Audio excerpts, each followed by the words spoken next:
So Broussard, after beating the Ravens, Raiders fans should be feeling blank.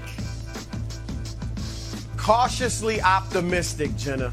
Cautiously optimistic. They look good. I mean, they got a pass rush. This is the team that in John Gruden's 3 years there has the fewest sacks in the NFL, okay? And last night, Max Crosby and Yannick Ngakoue, before he hurt his hamstring, they were all over Lamar Jackson. So that was good. The first half, they started poorly in the passing game. Carr was kind of off, but he got his timing together in the second half with his receivers. And the young receivers, Edwards and Ruggs, improved just through the game. So they have reason to be optimistic, but here's why I say cautiously. They've been here before.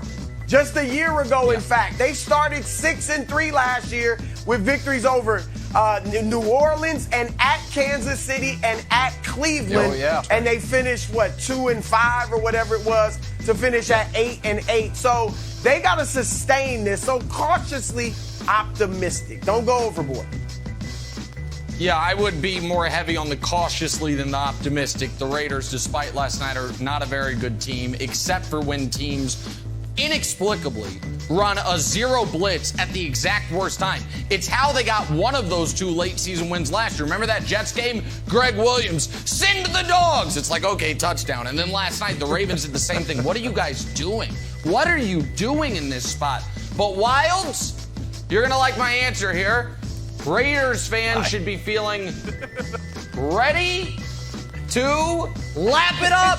Now, not the Joe Judge type of lap it up. The laps they did around Arrowhead. But now you can do it on the Vegas Strip. Take a nice little lap around the Strip. Maybe stop by the Aria. If you do stop by the Aria, go to the High Roller Suite. Say hi to Tatiana for me. She will take care of you and probably set you up with a great room. But yeah, lap it up, Raiders. I don't know if it'll get better than this for you. You had a nice comeback win. You had a nice overtime victory against a potential contender. And this is what you do, whether you're Oakland or Vegas. You celebrate regular season wins because you're not going to be a part of the postseason tournament. So ready to lap it up, Raiders fans, just like you did after your season went to hell last year after you beat the Chiefs. So that's what they should feel. Ready to lap it up around Vegas. Enjoy the night. I hope you're still out partying. Speaking of, Joe Judge might need to lap it up if they lose another game. Jenna, my answer is bizarre.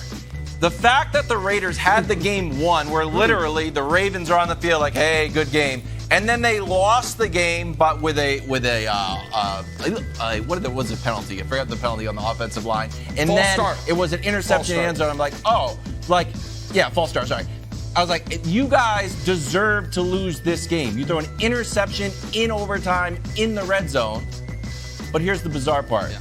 The last two quarterbacks to throw interceptions in the red zone in overtime, Jacoby Brissett and Russell Wilson, actually won the game. So totally bizarre. I thought that was the most bizarre stat I ever heard. Last three quarterbacks, Derek Carr, Russell Wilson, Jacoby Brissett, all won the game. Odd.